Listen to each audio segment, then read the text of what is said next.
Good morning, everyone. It's wonderful to be here to introduce the exhibition Art and Love in Renaissance Italy, which just opened in the B Gallery, so you'll all have to trudge up those Great Hall stairs, and will be on view there till February 16th. I just have to say that I walked up 82nd Street this morning and looked at the banners and thought, wow, what a museum. What we have going on right now, incredible. Our exhibition investigates the extraordinary works of art with secular subjects that were produced for the Renaissance home. Most of them commissioned or created to celebrate the great ritual moments of people's private lives. Betrothal, or nozze, marriage, sposalizio, and the birth of a child. We tried to give as full a picture of these commemorative works of art as possible, ranging across all the media: ceramics, glassware, jewelry, boxes, great cassone chests, works of art on paper, paintings, portraits, and other kinds of paintings, while integrating the paintings and objects and considering them all at the same time. Now, you probably all know that in general, Renaissance marriages and the establishment of a family didn't have much to do with love. It was a societal rather than an individual affair, having to do with families rather than romance. But that doesn't mean that the emotions of love were discounted. On the contrary, love in all of its manifestations, sensual, sexual love, chivalric, platonic love, painful, unrequited love, and plain old tender love, all of these were endlessly discussed in poetry, prose, music, and illustrated in all of the visual arts. So we've expanded the boundaries of our selection to include many works that take up these themes. We tried to look at the objects and paintings in the round, and by that I mean that we wanted to know what they told us about the society for which they were made, but also how our own expanding knowledge, historical knowledge about family, marriage, women's role in the household, children, all of that based on sort of the last 30 years of very intensive research, how that research better helps us better understand the imagery and forms of these objects. So our goal was to move back and forth freely between the objects and the historical record to see how they might illuminate one another, but at the same time, never losing our focus on these as marvelous objects of an incredible aesthetic impact. Which brings us to our first two slides. From my point of view as a paintings curator, the exhibition was really inspired by a group of paintings in the Metropolitan Museum's own collection, above all the two that you now see on the screen. On the left, the birth tray, or desco da parto, that was made to commemorate the birth of Lorenzo the Magnificent, Lorenzo de' Medici, in Florence in 1449. And on the right, Lorenzo Lotto's magnificent Venus and Cupid, painted in northern Italy, either in Bergamo or in Venice, in the late 1520s, and almost certainly in celebration of a specific marriage. Indeed, the Met's own collections form the core of the exhibition, with 64 objects from 9 curatorial departments, including European paintings, ESDA, Lehman, medieval, but also the Costume Institute and musical instruments. So I want to pause here in my remarks to say that this exhibition really reflects an incredible team effort.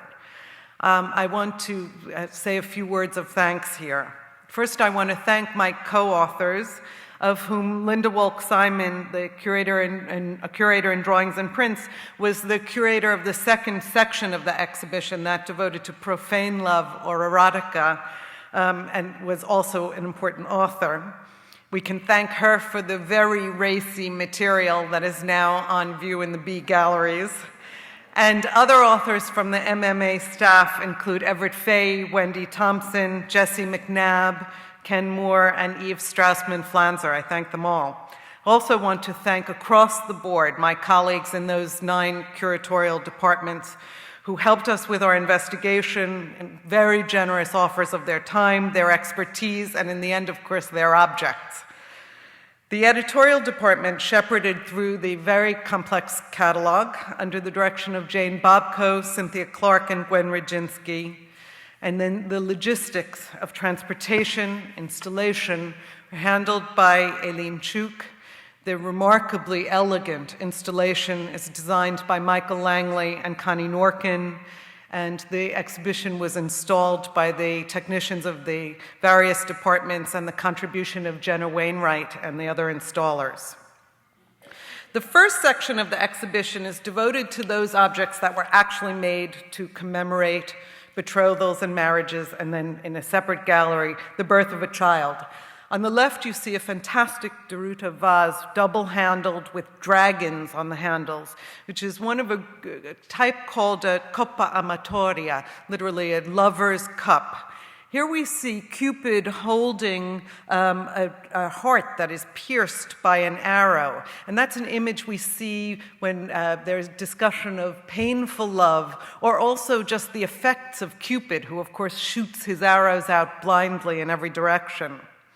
The wonderful inscription on the banderole, and we've had so much fun with these inscriptions, says, "I give you this, beautiful one, as a token of my love, for the love I bear thee in this fine cup." And we have to think of the bride and groom each sipping wine from this cup during the wedding ceremony itself. The glass on the right is a very important, rare piece of Venetian Cristallo glass, enameled, that was made for a specific historical wedding that took place in 1495 in Nuremberg. So in fact, it's also a demonstration of the luxury trade in goods. We still go to Venice to get our best glass. And there in 1495, this German family has commissioned 2 beakers for this wedding in 1495. The images on it are of a St. Michael and a St. Catherine, and then a coat of arms of the Beham family. And in fact, we know that it was made for the wedding of Michiel Beham and Katerina Lachnerin. We also looked hard at themes and images that go across all of the media, and I just wanted to show you 2 of them here. There are some wonderful cases in which we bring together ceramics and glass and jewelry and so on to show how the images travel from one media to the other. These 2 wonderful pieces of ceramics, the one on the top from Montelupo and the one on the bottom from Faenza, show the fede motif, the clasped hands. And the top one actually has the word fede on it. That could represent 2 moments in the wedding ceremony.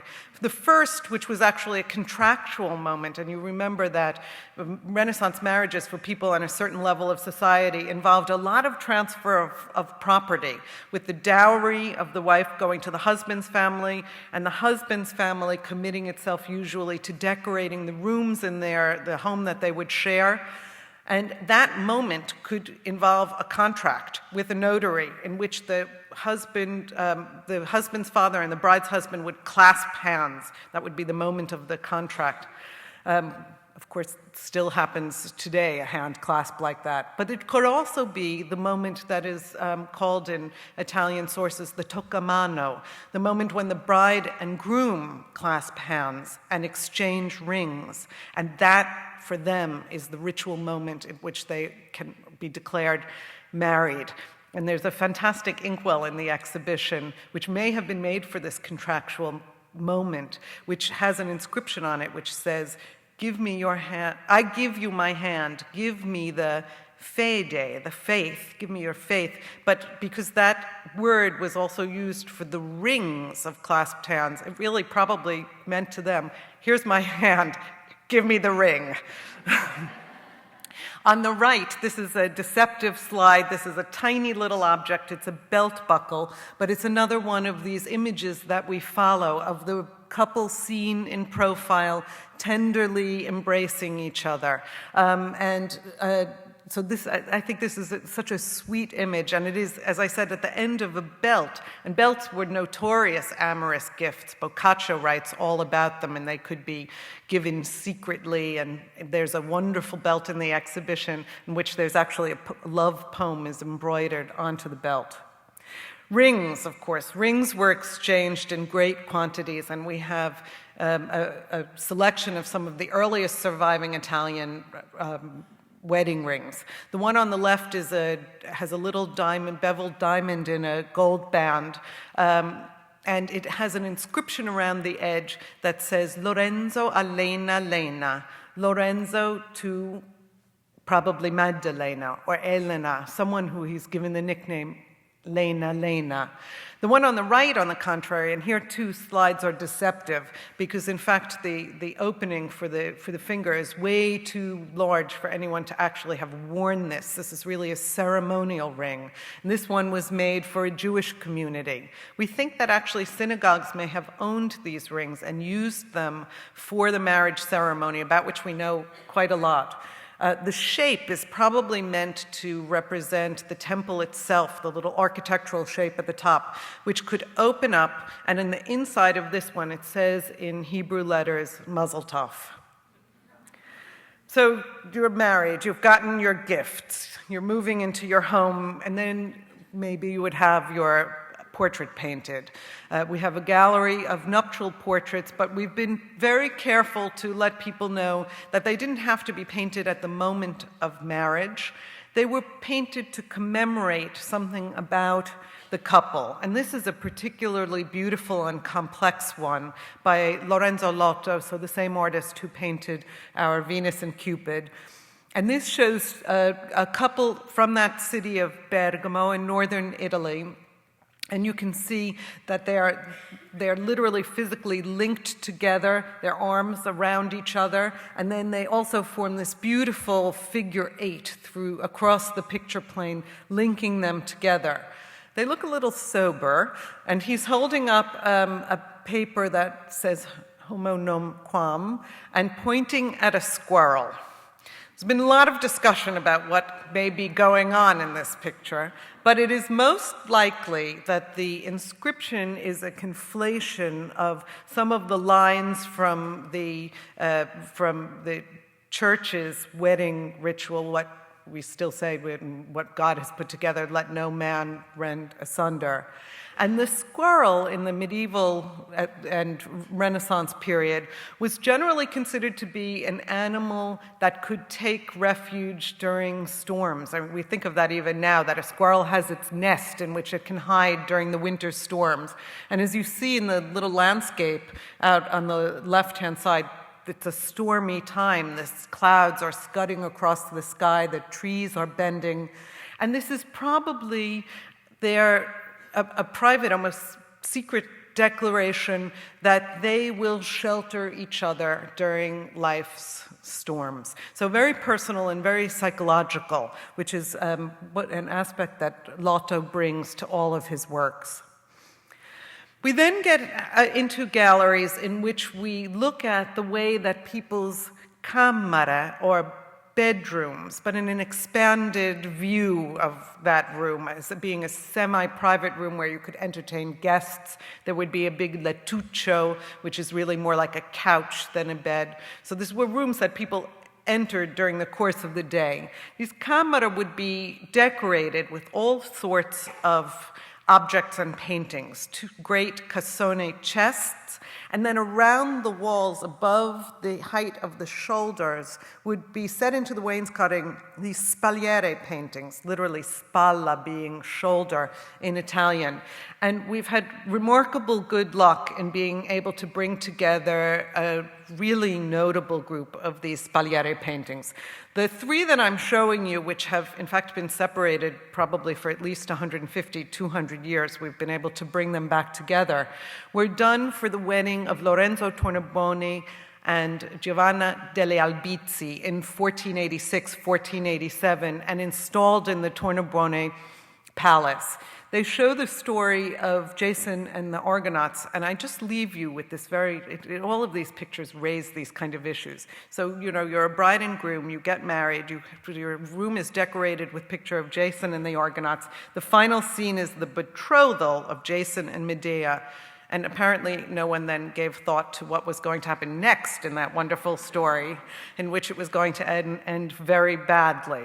But if anyone wants to talk to me about the possible reasons for this, I'd be happy to go on at length.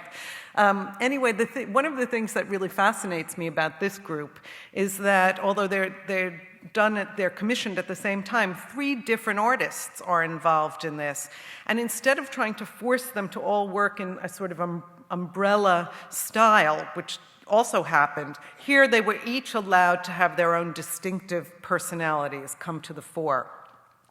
We also have a fantastic pair of pictures by Domenico Beccafumi, a visionary artist from Siena of the early 16th century. This is one of 2, as I say, that comes from the Casa Martelli in Florence. The Sienese at this time loved to decorate their private homes with all'antica subjects, with subjects that referred to classical tales. This one comes from Ovid's Fasti, and it shows the Lupercalia, a feast when young Roman noblemen would go to the grotto of Romulus and Remus, and here they are represented here, make sacrifices of goats, and then wrap themselves in goats, in the goat skins, taking big chunks of the pelts back with them to the city, where they would be met by the young nubile women, and they would then whack them with these pelts of skin. And the inscription on the lintel describes to us why it's all happening. This was a fertility rite, and the women so struck had great hopes for fertility. So you see that in these marriage pictures, there could be a very complex story being told, sometimes about culminating in a marriage, but very often culminating in the birth or the hope for the birth of children. Botticelli painted one of the most memorable of these groups of spaliere done to commemorate a wedding, this between a member of the Pucci family, here's that coat of arms, and the Bini family, here you see the Pucci impaled with Bini, supported by the Medici, whose coats of arms are right in the center. This is the 3rd of 4 stories by Boccaccio telling the absolutely dark, supernatural tale of Nastaggio degli Onesti. Nastaggio is here. He's been rejected by his girlfriend and has gone out into the woods to brood about this, where he sees a horrific scene. That is, a young nude woman attacked by dogs with a knight rushing in who doesn't rescue her, on the contrary, leaps off his horse and strikes her down with his sword, ripping out her heart and entrails and feeding them to the dogs.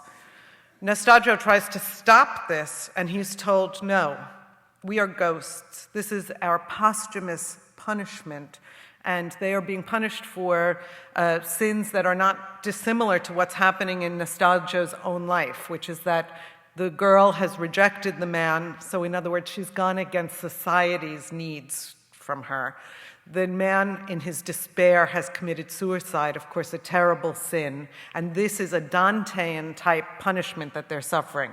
So Nastaggio has this great idea that what he will do is set up a banquet for his erstwhile girlfriend and her family, and they will witness this, which is what you're seeing now. And lo and behold, she changes her mind and decides that perhaps she should marry him. Boccaccio says she becomes more amenable.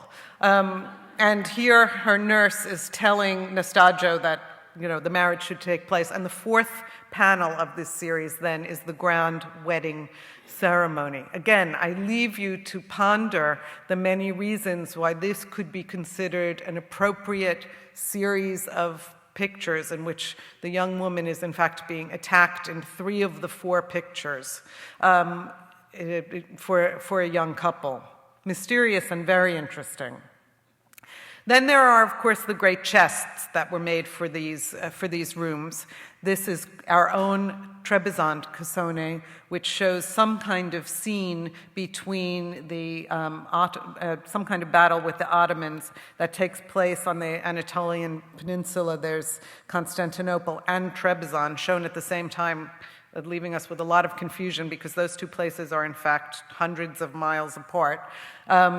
And this great chest was thought to come from the Strozzi family and maybe from the Strozzi Palace in Florence. And here you can see their falcon on the sides.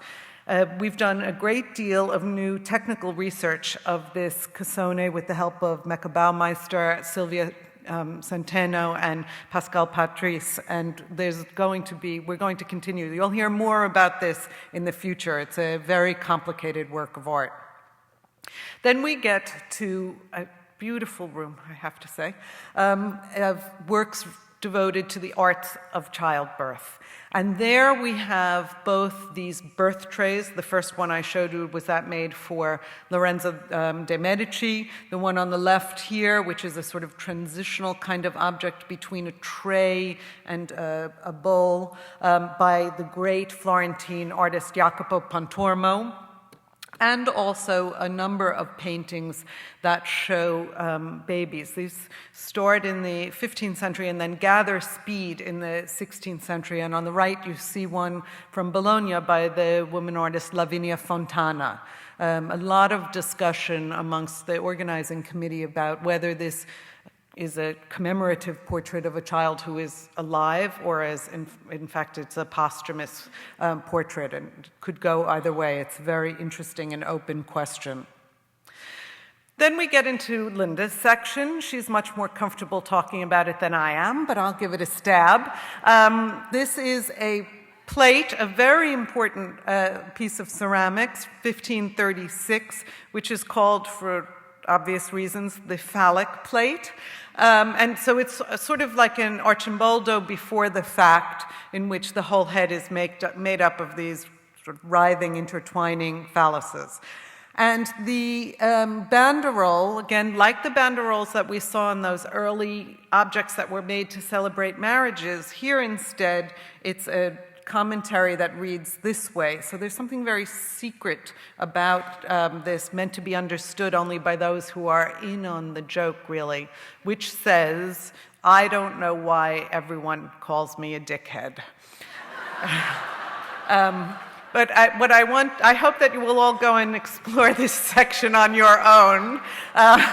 But I want to leave you with the ideas that are at the core of it, which is that erotic art was not a peripheral theme in the Renaissance, but in fact was taken on by some of the greatest artists who were working at the time, Giulio Romano, Perino del Vaga, Parmigianino, and maybe you will notice that many of these artists are linked through their association with Raphael's workshop in around 1520. There seems to be something about that particular cultural moment in Rome which was inspirational to these artists. And Linda thinks, and I'm sure she's absolutely right, that there's something about the wit and the satire and the subversive quality of these works of art that tie it to this Roman culture that then gets diffused throughout Italy.